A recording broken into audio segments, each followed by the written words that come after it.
Selamat datang ke bagian keempat dalam Ethical Object Method, What Am I Really Doing? Yang keempat ini, di dalam bagian keempat ini, kita akan melihat beberapa useful principles, prinsip-prinsip yang bisa dipakai untuk menganalisa beberapa kasus dalam keadaan khususnya itu. Okay, yaitu degrees of goodness of evil, bahkan dikasih bobot kepada kejahatan atau kebaikannya. Voluntariness, melihat kedalaman keterlibatannya manusia di dalam ini, kesengajaannya, berapa tingkat kesadarannya atas apa yang dia melaksanakan. Yang ketiga, indirect voluntariness, maka dia tidak langsung memilih itu, tapi lewat pilihan lain dia dapat melaksanakan yang lain itu. Yang kedua, double effect, tindakan yang punya dua efeknya, dan dengan memilih satu, yang kedua itu jadi juga. Dan yang kelima, cooperation in evil. Itu tindakannya orang lain, tapi kita membantu di dalam kejahatannya orang lain. Bagaimana, apa yang kita harus memperhatikan dalam 5 kasus ini? Some further ethical principles. Although there are many ethical principles or guidelines, the ones mentioned in the previous slide are especially relevant for biomedical ethics. Okay, ada banyak prinsip, tapi yang 5 itu, yung paling berguna di dalam biomedical ethics. Yang pertama adalah degrees of goodness or evil. There are different degrees of goodness or evil. Itu kita harus memperhatikannya. Kita harus tahu bahwa satu tindakan tidak sama kejahatannya dengan tindakan lain. The fact that there are different degrees of goodness or evil of human actions affects the ethical decisions that we make. Ada beberapa yang lebih buruk daripada yang lain. Certainly, if the choice is between a good action and a bad action, then we should choose the good over the bad. Okay? Kalau pilihannya adalah antara yang baik dan yang buruk, ya pasti kita harus memilih yang baik, benar? If there are two good actions to choose from, and one is better than the other, it does not immediately mean that we are obliged to do the better one. Okay? Kalau ada dua tindakan, kedua-duanya itu baik, dan satu dianggap lebih baik daripada yang kedua, belum tentu bahwa kita wajib memilih yang lebih baik. Okay? Karena bisa saja ada beberapa keadaan yang mengarahkan kita kepada yang pilihan kedua. If there are two bad actions to choose from, and these are the only alternatives we have, then we are obliged to choose the lesser evil, which in Latin is minus malum. Jika pilihannya antara dua tindakan yang jahat, yang buruk, dan hanya dua pilihan itu, atau semua pilihan itu buruk, maka kita wajib memilih yang paling ringan antara keburukan-keburukan itu. Maka yang minus malum, paling ringan kejahatannya, itu menjadi wajib. Tidak sama dengan yang baik. Misalnya, satu adalah aborsi, satu adalah kontrasepsi. Jika ada kesempatan atau kasus di mana harus memilih antara kedua ini, satu adalah pembunuhan, satu lagi adalah mencegah kedatangannya anak. Kedua-duanya nanti kita melihat di dalam argumentasi khusus dalam argumentasi Kristen, kedua-duanya buruk. Tapi antara keduanya, satu lebih berat daripada yang lain. Maka yang aborsi itu lebih berat, itu yang harus ditolak. Kalau pilihannya hanya yang dua. Tapi biasanya ada banyak pilihan lain, bukan hanya yang dua ini. The opinion of this lecture is that there are extremely few cases in which all the choices are evil. Menurut saya, susah menemukan kasus di mana semua pilihan itu buruk. Therefore, one should be careful not to use the principle of minus malum indiscriminately. Jangan langsung ke minus malum. Banyak yang langsung ke minus malum, ini minus malum. Tapi ada pilihan yang baik. Atau paling tidak Neutral. Maksudnya tidak melaksanakan sesuatu, tidak bertindak. In order to choose a minus malum, if the case is really a case of minus malum itu. Then, aside from the requirement that there are no good choices available, the agent has to be forced into the choice. Selain semua pilihan itu buruk, agen niya ito, pelaku niya ito, terpaksa bertindak karena harus bertindak. Tidak bisa tidak melaksanakan apapun. Okay, karena dia terpaksa memilih, maka dia harus memilih yang minus malum. Bagaimana kalau voluntariness? There are also degrees of voluntariness. Okay, maka yung kesengajaan niya atau kesadaran niya itu berbeda-beda. The goodness or the evil of an action can only be imputed on the agent if the action is done voluntarily. Maka agen niya ito bertanggung jawab kalau dia sengaja. Kalau dia tidak sengaja, dia tidak bertanggung jawab secara mikro. Okay? On the microethical level, the goodness and evil of an action can only be imputed on the individual if, dalam level microetis, orang niya bertanggung jawab hanya jika he is aware of the goodness or the evil of the action and he knows that he has done it. Okay? Dia tahu bahwa tindakan itu baik atau dia tahu bahwa tindakan itu buruk. Dan dia tahu bahwa dia melaksanakannya. Karena kalau dia tidak sadar, dia tidak tahu bahwa dia melaksanakannya. Maka tindakan itu menjadi physical action tanpa tujuannya. Dengan tidak memakai kehendak kita. Atau pikiran kita juga karena kita tidak tahu sama sekali bahwa badan kita itu bergerak begitu. He chooses to do the action consciously. Okay, maka dia bertanggung jawab kalau dia memilih jalan itu secara sadar. At the mesoethical and macroethical levels, the actions of other persons are the ones that are being judged. Okay? Dalam level mesoethical dan macroethical, banyak kali ada pemimpinnya yang harus menilai tindakan bawaannya itu, orang bawaan itu. In these cases, the voluntariness is often judged on the basis of external signs. Banyak kali, si orang itu yang harus mengadili atau menghukum orang pakai tanda-tanda eksternal, bukan yang interior. Kan? Nah, khusus kalau harus menjatuhkan hukuman atas orang itu. Maka yang dipakai adalah yang eksternal. Because it depends on external signs, there's a greater danger of being mistaken. Karena orang yang harus mengadili orang lain atau menghukum orang lain pakai tanda eksternal, kemungkinan untuk salah lebih tinggi. This is the reason why we find mistrials where innocent persons get punished for crimes that they did not do. Oleh karena itu, kita bisa menemukan banyak pengadilan, bukan mayoritasnya, maksudnya lumayan kasus yang dimana orang yang tidak bersalah dihukum. Okay? Di YouTube bisa menemukan kasus-kasus seperti itu. Okay. Ketiga, principle of double effect. Some actions have both a good and a bad effect. Ada beberapa tindakan yang ada akibatnya baik dan akibatnya buruk. There are cases where we find that the good action is accompanied by a bad and inseparable secondary result. Kita wajib untuk melaksanakan yang baik dan menghindari yang buruk. Kebiasaannya kalau kita memilih satu tindakan karena itu baik. Okay, tapi ada beberapa tindakan baik yang ditemani oleh akibat buruk yang kita tidak mau pilih tapi tidak bisa dihindari karena sangat berhubungan erat dengan tindakan baik itu. If that is so, then this is a case of double effect. Kalau ada kasus seperti ini kasus double effect. It may also happen that there is a bad action with a beneficial side. Bisa saja ada tindakan buruk yang secara aksidental at ada akibatnya yang baik antara tanda kutip. This could also be considered a double effect case. Kasus seperti ini bisa juga disebut double effect. The following possible questions now arise. Can I still do the good action even though it is accompanied by a bad result?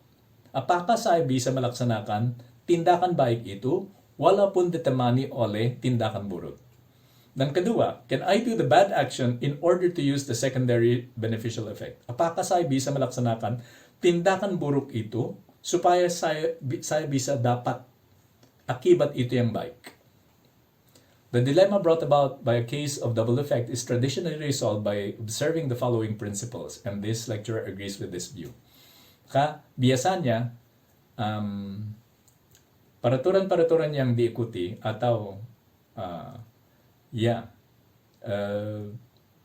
yang pedomannya adalah yang berikut ini.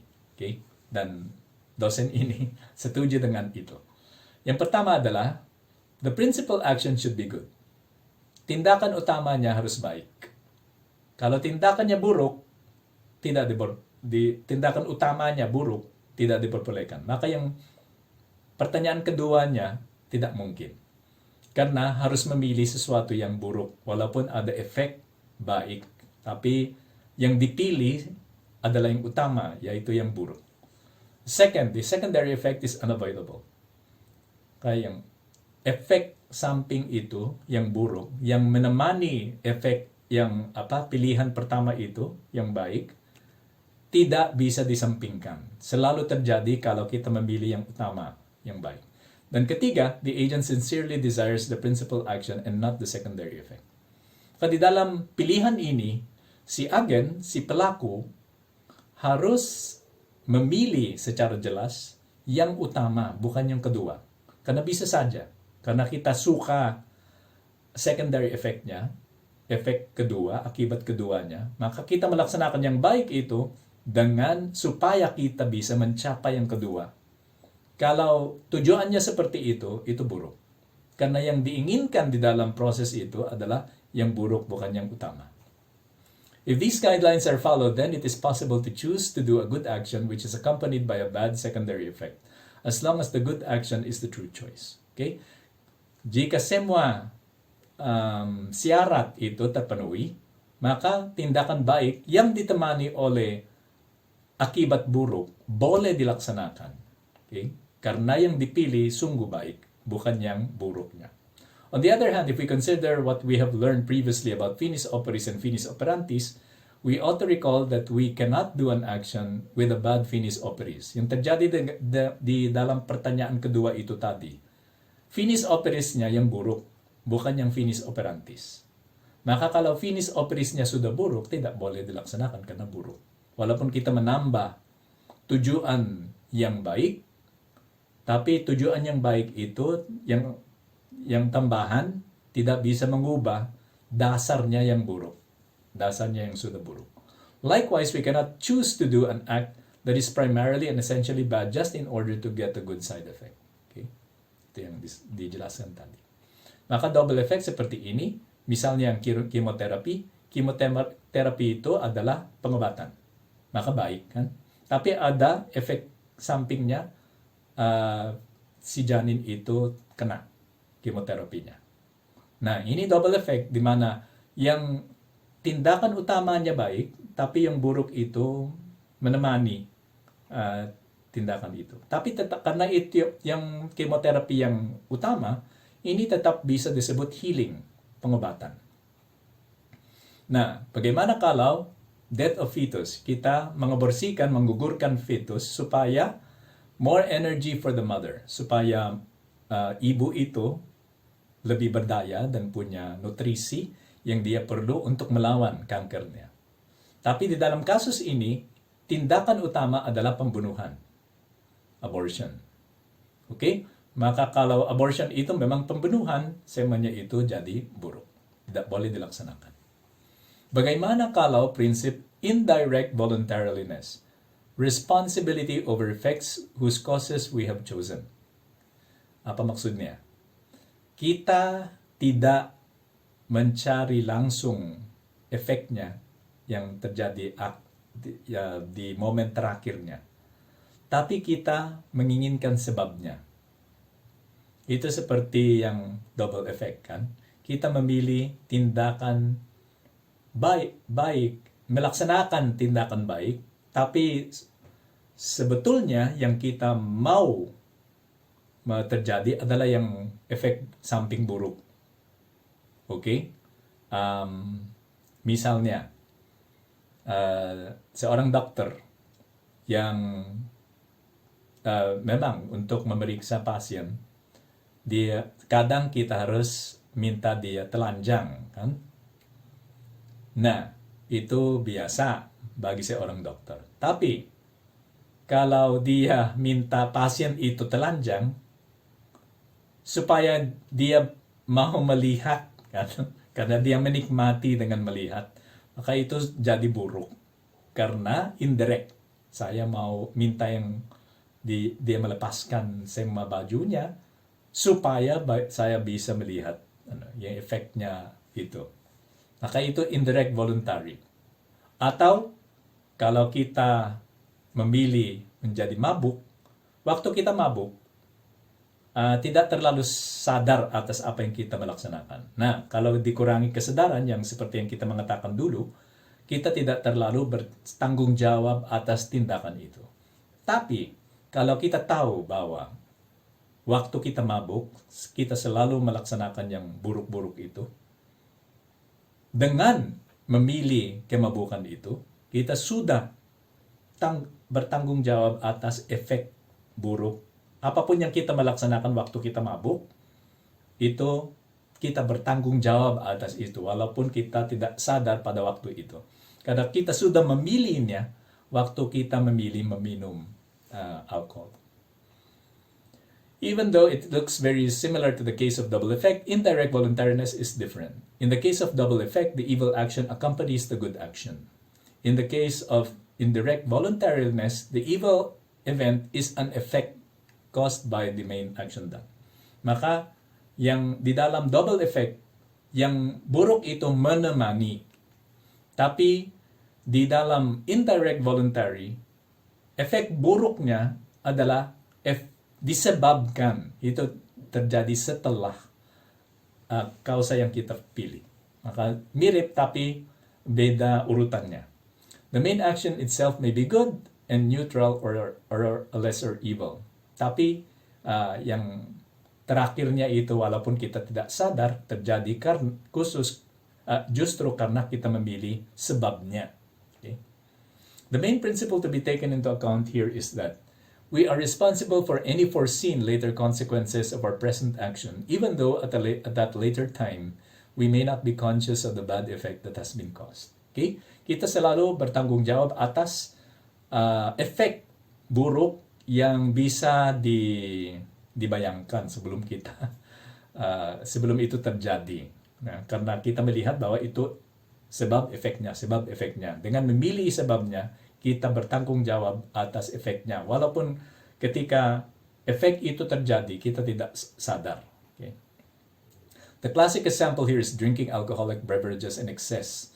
The drinking or getting drunk itself may have a light or even no ethical implications. Menjadi mabuk itu kadang tidak terlalu bersalah dari sudut pandangan agama lain. Mungkin ada agama-agama yang mabuk pun itu sudah kesalahan yang sangat besar. But if the agent already foresees that his drunkenness can cause a car accident afterwards, then he is responsible for all the harm caused by that accident too.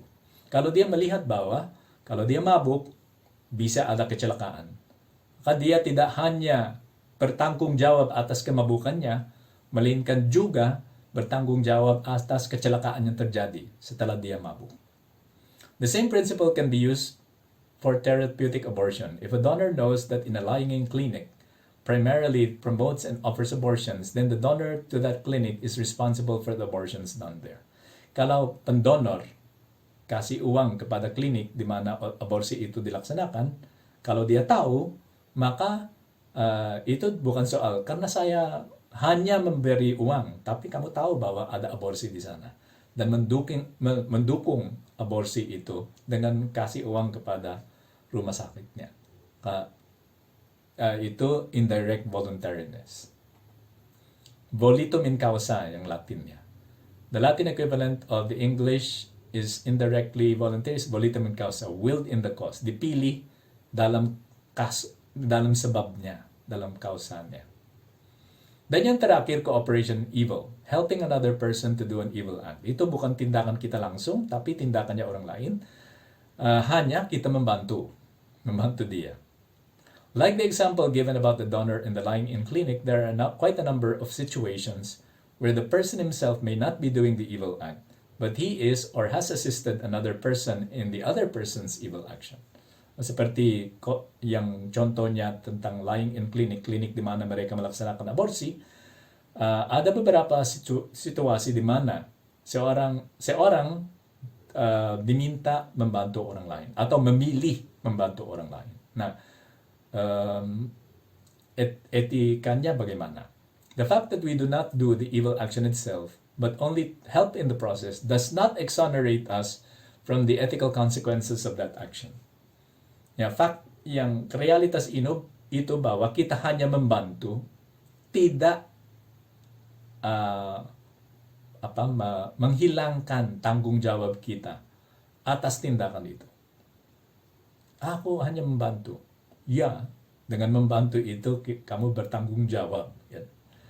The degree of evil of the assisting agent, of course, is less than the degree of evil done by the principal agent.